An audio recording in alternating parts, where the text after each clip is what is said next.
I have Mutahhar and Umer joining me on this podcast episode to talk about their project Pizzada. It is a NFT collection, 10,000 NFT collection, but also revolves around ownership of pizza restaurants around the world. So it's a little bit of a different concept from that whole NFT series thing. So it's a little bit more than that. They've organized a DAO around this and many other aspects as well. From the time of recording this interview till the point where it is at the moment, the project has changed a little bit and they've gone down the route of a charity aspect as well, where they'll be trying to stop hunger in a lot of these countries where they're going to open up the pizza restaurants around the place as well. So it has changed a little bit, and I encourage you to check out the website to get the latest updates and changes that they've made since this interview as well. Now, we do have a competition, an NFT giveaway for a special Hawaiian pizza. It's a pineapple pizza, pizza. No, Peter's Pineapple Pizza. There we go. That's it. Find out the details at the end of this episode on how you can possibly get into that NFT giveaway and win a pineapple pizza, Hawaiian pizza, if you're into that. Anyway, all right, let's get into this interview. Yeah, gotta do it like that. You've been listening to the Learn Cardano podcast. Welcome to the podcast episode, both of you. It's a pleasure to have you here to both explain this idea and concept just a little bit more. Thank you so much for having us here. This has been a wonderful opportunity. You are one of those contributors that are in this space, and we've always wanted to have a conversation with you. Seeing you on Twitter eating that much pizza, that got from you. I do like a bit of pizza, and I think I've eaten way too much pizza this week. So Pizzada is a dream that basically was existing in the real life, and both me and Umer are slightly new to the entire crypto system. Umer has been here longer than I have, and thankfully he's the one who introduced me to the entire Cardano community as well. We've been friends for around 8-9 years now, and we've always sort of cooked up air castles. And as we say in our local language, there's this very specific phrase for it, khayali pulao. It means to bake something that's not actually there. It's like an air castle. And we always used to talk about how we wanted to open our own little eatery, some sort of food business. And well, life kept coming in the way. And Umer found Cardano. Umer invested in ADA back when it was, hitting the floor. So he's one of the early investors within here. And he sort of brought me on, and we sort of thought that, okay, let's pick up the idea that we were having about food plays, pick up the CNFT community, wonderful community to be in, and sort of bring them together to create, well, what Pizzada is right now. I would really like Umer, because Pizzada majorly has been Umer's brainchild, and I would really want Umer to sort of give us a brief intro of how Pizzada works. As well as what the initial sort of outcomes of this would be. Thank you, Mutahhar. So I'll start by sharing how the idea came to me. Basically, as Mutahhar told you, I've been in the crypto space for a while. I found Cardano after a few mistakes I made on ETH. We've all been there. Okay, yeah, all right. We've all been there. Well put, I found Cardano. I really loved the project. I started listening to Charles, and Charles' vision is what it just keeps me in Cardano. I can't go anywhere just because of that guy and what he dreams. So initially, when the NFTs came to Cardano, I was a bit skeptical. I didn't see much utility attached to it because I come from a family background of businessmen. I currently am running 5 businesses right now. So for me, everything has to have utility behind it. It can't just be an artwork that I can appreciate. And obviously, I understand that there's a whole community of people who want that, but that's just not me. So I was skeptical of the NFT community and what it could do, the NFT itself. And that's when Jack, I think you're familiar with Jack, the guy from his mom's basement. He talks about Cardano. And he introduced me to the concept of how NFTs can do much more than just be that artwork. So initially for me, the basic understanding was that NFT could hold an aspect of giving back and royalties, and it can give you real ownership without actually having to carry it around. It can be with you forever. It's completely in your control. There's no centralized authority that can take it away from you. So I started building on the idea of how dead pixels are doing more. I minted my first mint was actually a dead pixel, and how the dead pixels are doing more, and then his own project of stick pix, how that's doing more. So I started thinking at how much more can we expand that NFT to be, and then I realized that I have a love for pizza, and a lot of other people do, and that's something we can bring people together too. And I am not a creative person in the tech space myself. So for the business and for the digital aspect of it, my first go-to thought was Mutahhar. And I still remember the first message I sent to him about this. And that message was, "What does Cardano mean to you?" And he's like, "Nothing." And I'm like, "Look it up. I'm going to be coming to your city in a week. Do your research." And that first week, he didn't do any research. And I called him a week later and I'm like, "Did you research on the thing I told you?" He's like, "No, I didn't do it." It's going to change your life. I think it's going to change your life. And I'm pretty sure it has. And basically, the idea with Pizzada was that we can open a global food chain of pizza outlets, because yes, we have Pizza Hut, yes, we have Domino's, but they cannot compete with what McDonald's and KFC are doing, even though the love for pizza is just as real as the love for burgers. So why can't we have a chain that can go to that level? But also the beauty that comes with the NFT is that we have a community of people coming together from all over the world. And as you know, the tastes vary around the world. So we have a very community-based approach. Every NFT holder gets voting rights on how the business gets run. Every community holder gets to vote on how the brand outlook is going to be, what defines the outlet. Every community member gives in their pizza recipes that they love. And we've got people from over 65 countries right now. So that's a broad audience. And everyone votes on which pizza recipe should be the recipe of the month, or if something strikes, we can keep that on board, kind of like what McDonald's does. It introduces new flavors every now and then, but they don't have a wide audience feeding them this data, which we get from our community. And with that, I believe we can really pick up the pace and introduce flavors from around the world in one place. Okay. I have many questions here and how things will work. Basically, essentially, the idea and concept to me sounds like a DAO, a decentralized autonomous organization, where the NFTs that are coming out of this collection are controlling the decisions and everything around the company, essentially. Now, this also brings up some other issues that come to mind. And to me, it sounds very much like a security token. So there's all these other legalities, because if people are buying something and expecting, one, voting rights to control the outcome of the company, and two, rewards or returns from actually owning the NFTs. So if I make these decisions for the company, it will affect its profits somehow, and I'm expecting rewards from it.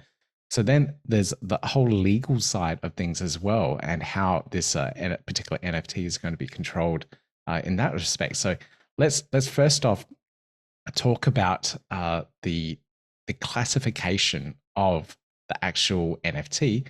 And because we're doing that, how are you guys classing this? I don't know where you guys are based. So how are the laws where you are going to govern the utility or the security of this particular NFT? And also, because it's a global audience, that you probably have to look at complying to global laws as well. So yes, both of your questions are right. We are actually running a DAO, and we do have the securities issue that we are trying to tackle, because mainly the securities issues that is coming up is from the US side, as not as much as from anywhere else in the world. And the major problem with the securities right now with NFTs is that because the NFTs are so new, even no law right now of any country has anything specific for it. So right now, the benefit from what we see as being founders is that I have 5 businesses. I have legal teams with me. Mutahhar has his own business. He has legal teams with him. And so we're using our resources to fast pace this process and find the best solution that we can use going forward. Obviously, yes, this is a item that feels like a roadblock, because initially when a person hears it, he's like, oh, this is a security, I don't want to get into this. But that's not our approach. We're like, we're going to find a way out of this. We're going to find a way going forward because we really believe in this project. If I'm taking time out from everything else and putting so much time and effort, and same is with Mutahhar, and we really want to see this through. Tomorrow we're going to be releasing more financials as well, explaining more about the project. We're keeping the community engaged in every step of the way, while we keep, there's so many things to work on, but our major target right now is the securities issue. We've even kept portions of our financials from the mint that will be going into helping with the legal fees and the registrations and the licenses. So we're still very new to the space, the whole idea of it. So that's an issue, well, the pioneers see, because there's no precedent. So you are in uncharted waters per se. So sort of chiming in for a second here, one thing that so this securities question has been the question that I've been asked, has been asked in every single Twitter space we join, everywhere we talk about this project, and this keeps coming up, and rightfully so. And one of the major things that currently we're doing is we have a few consultants on board, and because there doesn't exist any legal framework right now that encompasses the entirety of crypto, specifically the NFT marketplace, governmental agencies have sort of caught up to crypto. NFTs are a whole different ballgame for them as well right now. What we're doing is that there are certain definitions of what are called investment agreements within both US as well as similar laws in different countries. And they all have like a 4-pronged approach as to what needs to be fulfilled for it to be considered a security. And at this moment in time, with both our legal help, we are approaching 2 avenues. One is the fact that we get the legalized permissions to actually use this as a security, which is the rather longer process. We are sort of seeing that. And the other avenue is making sure that we, out of those 4 prongs, we make sure we kill one within our entire system, so that we can be disqualified from the legal definition of what a security needs to be. And thankfully, there is ample documentation, at least from the US end, of the major elements that we need to have to be qualified as a security. So the core idea behind this is that we will keep pushing this project, and we have made a commitment that at least 1 to 2 weeks before the mint, we would have already announced all the legalities in different territories and how they're going to affect both the buyers as well as us. So we intend to be as transparent about it as possible.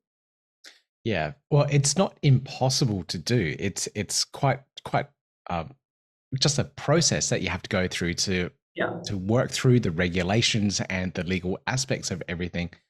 And personally, I think if you do go through that entire process and do follow the legal guidelines that we have at the moment, it's actually much of a stronger position that you can put your project in, because you've gone through that process. You know, everyone that's jumping in and buying the NFTs knows that you have gone through that process. You do have legal representation, and you do know that you can be classed as a security within the United States or any other regulatory body. And the investors, it would be investors, and at that point would feel comfortable in working through it.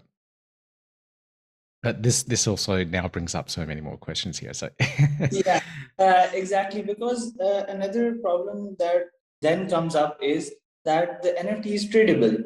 So you don't have that single owner. That's always going to be changing with the sales on the marketplace. So that is one of the reasons why NFTs coming into securities is such a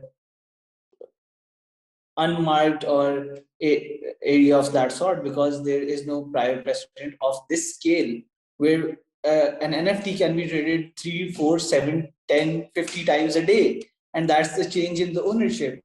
And who's going to track that? Who's going to keep track? And if which country the ownership goes to, and securities laws for that country. So yes, the legal approach does concrete us in very well, but then again, then we have to cater to every single country's regulation, and they're not always same. They're not always same. oh yeah, they're definitely not all the same. It's tokens, utility securities, they're treated differently here in Australia than they are in the US, even though they seem pretty much the same. But it's the tax side of things are very different. So it's you got to be careful there. So yes, that is an option. That is an option that we are considering, but that is the last option before we exhaust all other possibilities. And if we can't find another way through, then we're going to go with the legal approach, and then we'll have to register, and we're going to go step by step. We're going to see where our original minters are going to be. We're going to have to register and set laws according to them, licenses and regulations. And then we can keep adding more as the community expands, as we go into more seasons, as we go into more franchises, because our approach is to globalize the food chain. And that control is also again with the community, because from every country expansion is going to be dictated by our community. So if you're a holder and you've got enough voice, maybe the next country we expand to is to you, and you can have a Pizzada chain within 5 minutes delivery of your house. And that's a possibility and a dream of mine. And that is one of the things that really gets and resonates with the community that we have right now. Yeah, cool. All right. So I could have a Pizzada chain down the road from where I am, which would be awesome as well. And you know, it's not just the ownership and the legals behind it. Like you said before, it's all the decisions in regards to what the menu is, et cetera, and you know, watching the cool demo intro video on the site really kind of highlights and showcases that as well. What I'm also interested in is also the possibility to accept cryptocurrencies within the store, because you know it's a very crypto friendly pizza chain, obviously, because it's a DAO. So you'll be looking into accepting cryptocurrencies, maybe even accepting ADA in the future for pizzas as well. But I guess that will come down to the community voting on things. Yeah, that was something that I proposed to Mutahhar, and his instant reaction was that if crypto is legal tender in that country, sure, but you can't accept it at all outlets, because then again it goes against the law. So if the crypto is regulated, for instance, if we're in Zimbabwe or if we're in El Salvador, sure, you can pay with ADA for your pizza. And until it is accepted broadly, we cannot guarantee that we will be able to sell Pizzada through crypto, because because it is going to be a business. It has to cater to the laws of the land. We cannot just go guns blazing and we're going to do whatever we want. We are responsible. We understand that we are the safekeepers of our investors. They have our trust. Our lives for that reason are very public. You can find us everywhere through our social handles. They're the same. Our lives are very open. We're trying to be as transparent as we can about it, because if we do not trust our community, how can we expect their trust? So you can see our work experience, you can see our lives, you can see them everywhere. We're not hiding anything, because we want to give that trust to our investors or our community. Yeah, the trust aspect is actually quite a large and important aspect in Cardano as well. Any project that's out there, you do expect to see the teams and everything around it. And that was actually one of my questions that I wanted to dig into. Who is on this team? There's so many aspects. It's like the legal, the business side of things, which I'm guessing both of you are looking after. Then it's the artist who's designing these NFTs, because the artwork is pretty cool. It does look nice, and I'm interested in that. Then there's aspects of running the stores. Who's doing that kind of thing? Who's doing the technicals of the mint? The developers behind that. Can you talk a little bit about your team? Have you formed a big team around this yet?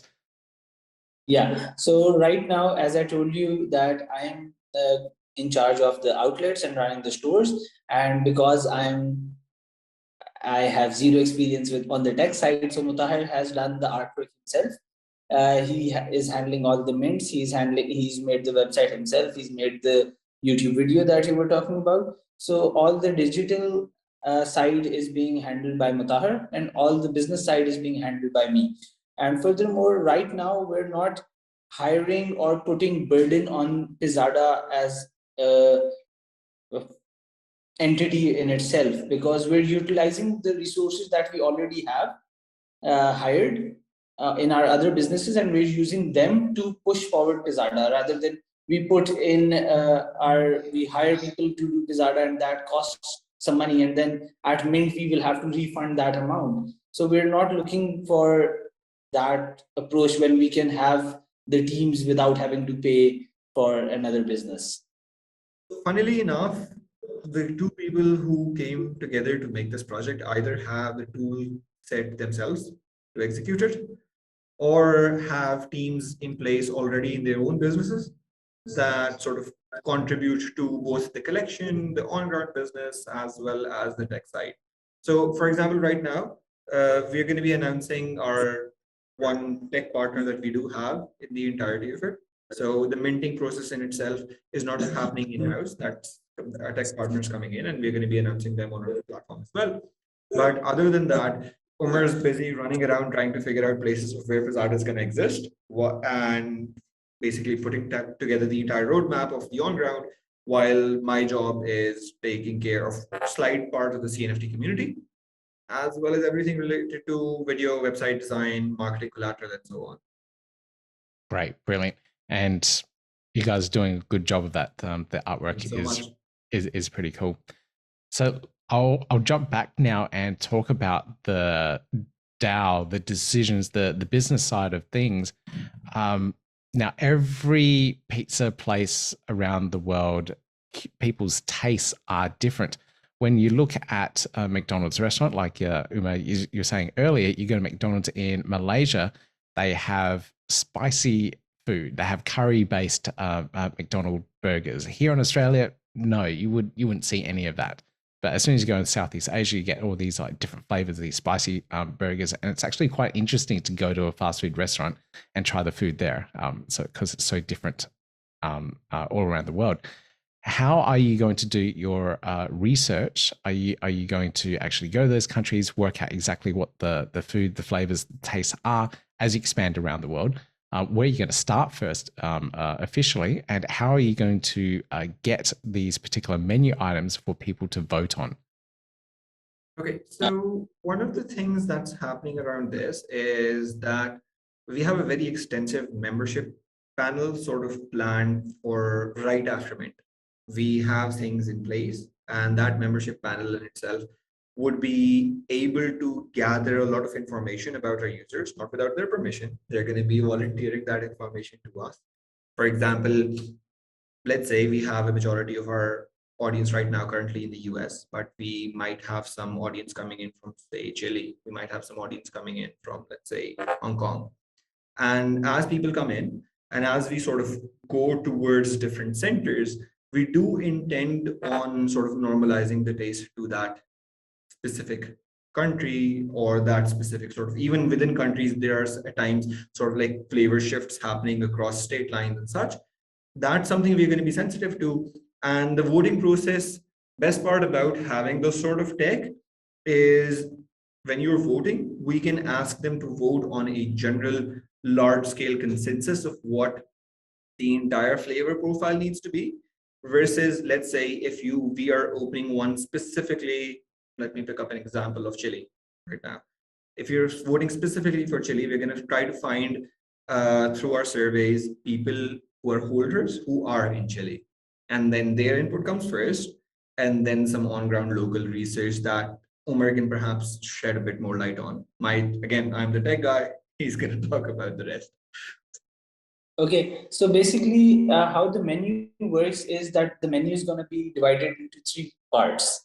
So the first part is the localized taste menu. That is according to the local tastes of the region. The second part is the monthly flavor that's going to be voted in by the community. That's the taste that is coming from all around the world into that space. And the third part is that whichever flavor of the month sticks, we're going to keep that on the permanent menu.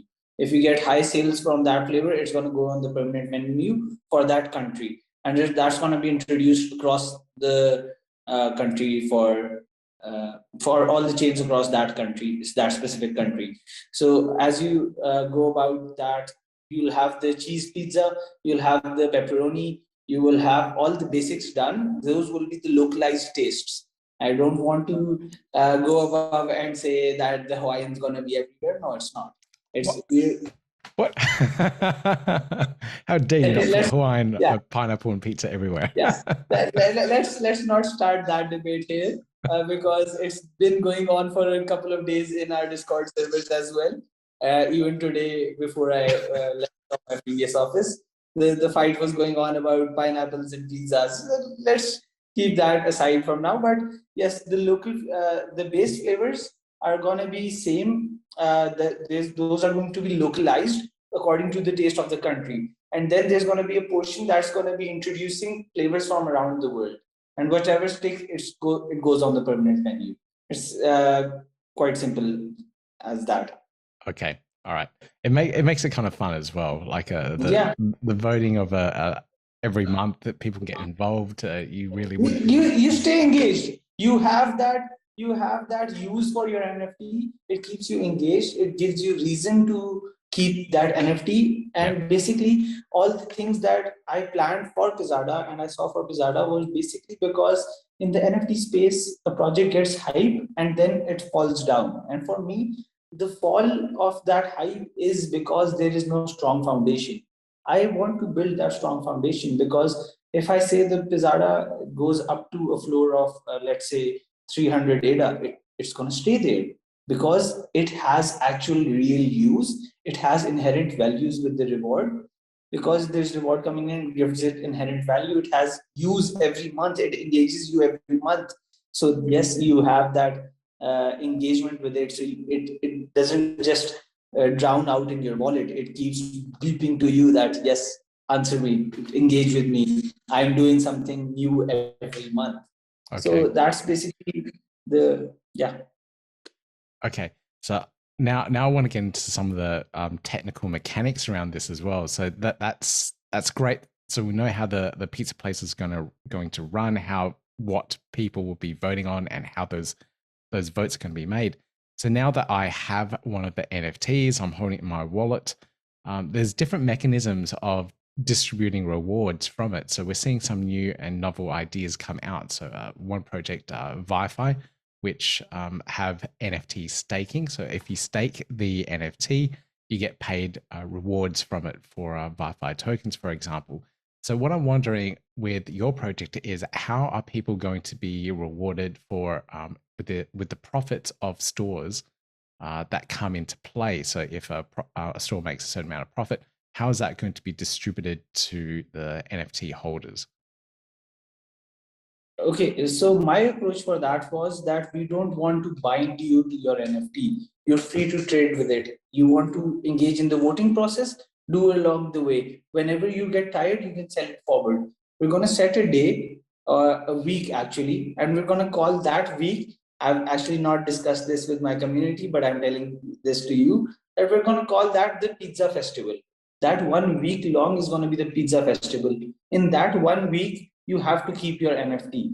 You have to keep that NFT through the festival, and at that festival every year, you get whichever wallet holds that NFT will get the rewards. There's going to be a baking. The concept I have is of baking rather than staking. So you bake your NFT with us, and you bake your Pizzada with us, and you get rewards at the end of the festival in that account. During So that, you're not bound to it. Go on, sorry. Yeah, no. So I was just saying that you're not bound to it. You can use it. You can use the voting rights, and if you grow tired, you can sell it forward. And the person who's buying, he just has to keep it through the festival. He doesn't have to keep it all year round. So that itself generates engagement whenever the festival comes near, because people are going to be like, oh, we didn't hold the NFT all year, but if we hold it for this 1 week, we're going to get rewards from it. So why not? Okay. I could probably see that you may need to cycle through a couple of weeks throughout a year, not maybe not just one, because for example, I might not be around during that week, but I really wanted the rewards. So you probably have to go through a voting process through your community and work out exactly how those pizza festivals might work as well. But that's cool. That's a good idea. I can see the market price for these NFTs on secondary markets going up and down over periods of time. So these pizza festivals end, the people might sell out at that point. They've got the rewards, they're cashing in, selling the NFTs, and might be a flood of the NFTs on the secondary marketplace, or the price might go up because it does so successfully well. So who knows? But it's going to be interesting to watch the floor price of the NFTs flow through afterwards, because you've got the utility, you have rewards behind it as well. So who knows? One thing that sort of we do expect, by the way, is these sort of fluctuations, that the ones you're talking about, and we see those fluctuations happening around 2 or 3 major events. Every single time we expand to a major territory, we do expect like an influx of sales, sort of, the market going back and forth, because there would be more demand, because they might want to vote for that. Secondly, around every single reward cycle, we do expect things to sort of change around. And here's the thing, right now, the version of Pizzada that is in front of the community, that is in front of you and the entire world, is one where you get the NFT, you hold the NFT, and that's sort of it. But as we get closer to mint, we are also going to be sort of showcasing what other utilities this in itself will offer. For example, there are incentives to trading as well, whereas there are incentives to holding it as well.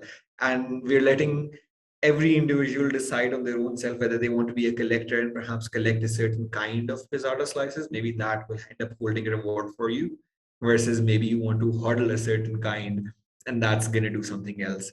So right now, at least for this series that we're making, we want to give a couple of more options in terms of whether hodling is better or whether trading is better, because we also want to get that feedback, do that data analysis, and see what is the community more interested in. And as the community evolves, it will start giving us feedback. We'll be able to, dial in on that perfect engagement level to keep everyone sort of both hooked to pizza in real life as well as the Pizzada chain. Okay. Well, I'll be going around collecting all the pizzas with pineapple flavoring on them. So that's my goal. Looking forward to it. Okay. So in terms of some of the things that you may be building out, obviously on the website, or some mechanism, you'll need to build out a way that people can vote. The minting mechanisms that are coming up closer, and then also, I guess, maybe a secondary market. Would you be building it yourself on the Pizzada website, or would you be relying on third-party marketplaces for the selling and trading of this? So we have got our project registered on all the secondary marketplaces already. Okay, so you've got your roadmap in place. It's quite a complex roadmap. It looks like you've got a lot to do. Where are you at with the roadmap now? When are we expecting to see the mint process happen? So right now we are at the place where my days are distributed between creating more marketing work as well as the entire NFT series. We are around, I would say 75% done with the entire series. But majorly our current blockage isn't the NFT series itself. We would be done with it by legitimately by Monday as well, because we have our assets made and we need to do certain amount of computational end work to make sort of complete the collection right now. Our major aim right now is community building. As you can imagine, the amount of utility that is being offered within this and the kind of elements it's sort of funding afterwards, the NFT in itself is going to be slightly higher priced than most CNFTs. We're still going to be cheaper than some of the ETH NFTs that do come out, but the Cardano community, for the Cardano community, it is going to be at a slightly higher tier. And with that higher tier comes also a responsibility that we gather enough people so that we can hit that mint completion. Good thing is that the way Umer has planned the entirety of the financials out is anywhere above 25 to 30% of minting, we can go to market as is. And the amount of transparency that we are currently building in our system is that we will be announcing very clearly on our website, 25%, this is what happens, 30%, 40, 50, and onwards.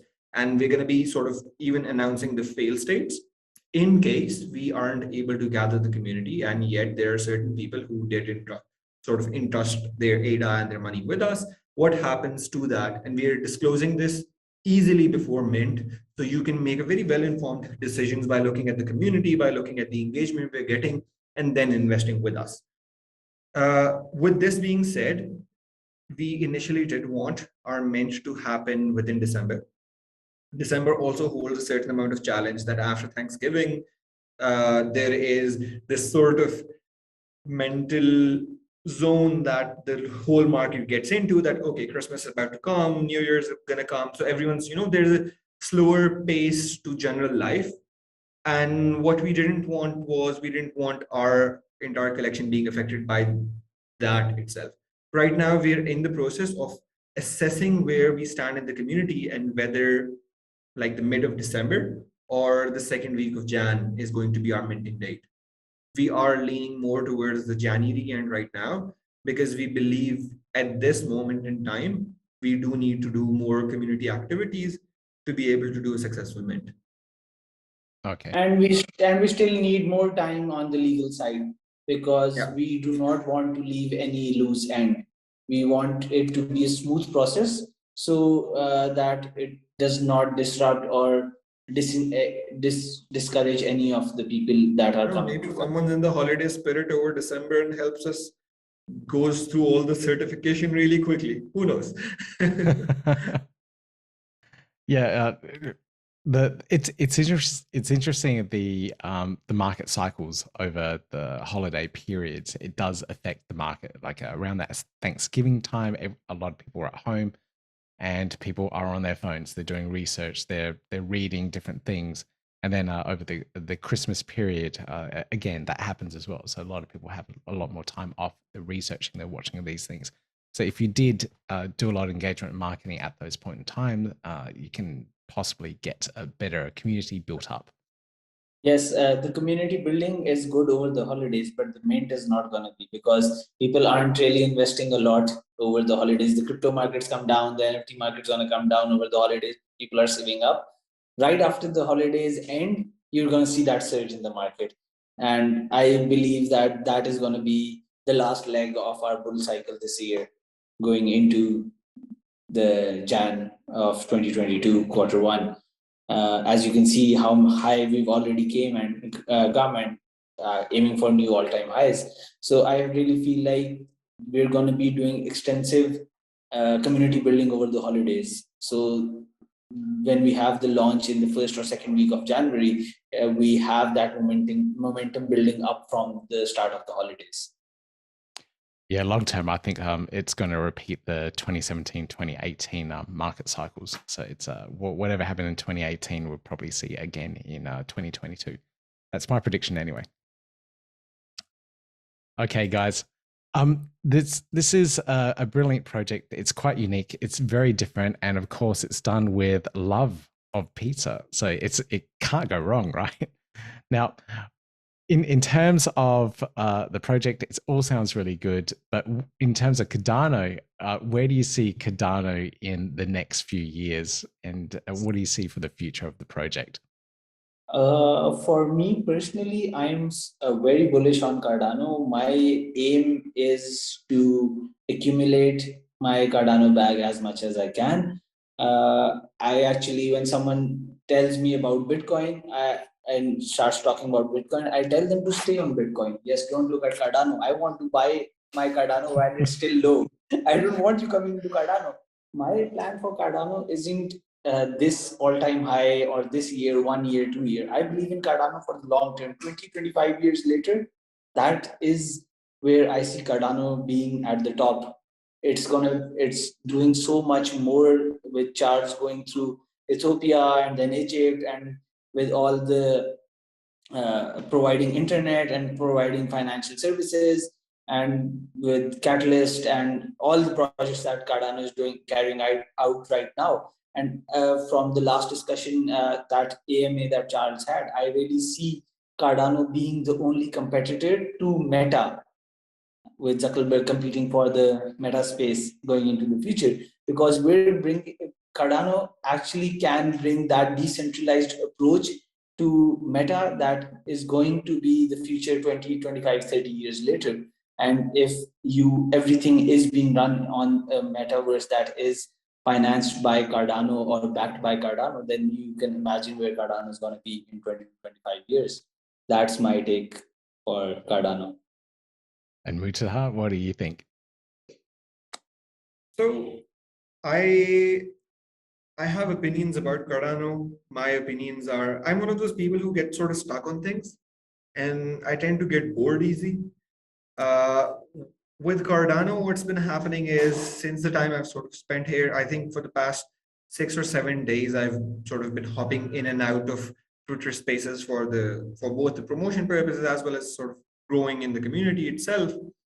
And right before this call, I called up Umer, and right now my sort of take on Cardano is of the sort that I truly believe, to get it to that point where it's toxic, that thing that we were talking about, where a community grows to that extent that money starts to get involved, I think a lot of people within the community sort of need to give back. Funny thing that has happened with our project, for example, is we have a lot of people who aren't on Cardano that are in our Discord. So my sort of belief in Cardano right now is, I have a lot of my money invested in it. I'm holding it till the point where I can say I have successfully contributed enough that through both my project of Pizzada as well as a few other initiatives that me and Umer are taking to grow the CNFT community, that we have broken people away from ETH, Sol, Avalanche, Link, and brought them over to the Cardano. And well, that rises and we all rise. Okay. All right. Brilliant points of view. Thank you for sharing what your future visions of Cardano may look like as well. Gentlemen, it's been a pleasure talking to you both and getting to get a better understanding of Pizzada and a better understanding of both of you as well, and where you fit in the community. Thank you so much. This was wonderful. Yeah, likewise. So not an easy project to execute, but a really exciting one, and maybe something that will pave the way for other projects within the Cardano ecosystem. Other NFT projects are looking to do something very similar. So I'm really excited and really happy to see this one come along. I do have the details for that NFT giveaway as well. It's that pizza, that Hawaiian pizza that's appearing in the top right-hand corner of the screen. It's that NFT, a special series that they created specifically for little events like this. You can find the Gleem app link down below where you can enter the competition, fill in the details. It's one of those Twitter comps. Just work out the details down there. You can enter it and you go into the drawing for potentially winning the NFT, the Pizzada NFT. So fingers crossed, good luck to you all. And thank you so much for joining me on this podcast episode. If you enjoyed it, give me that thumbs up, hit subscribe, click the notification bell, and you hear more great content from us soon. Yeah, gotta do it like that. You've been listening to the Learn Cardano podcast. Gotta get it hype. Crypto is what we like, but this is not investment or financial advice. Gotta do your research, cause it's risky. We know it is. This show is educational and it's informative. Crypto's the future, really, it ain't no debate.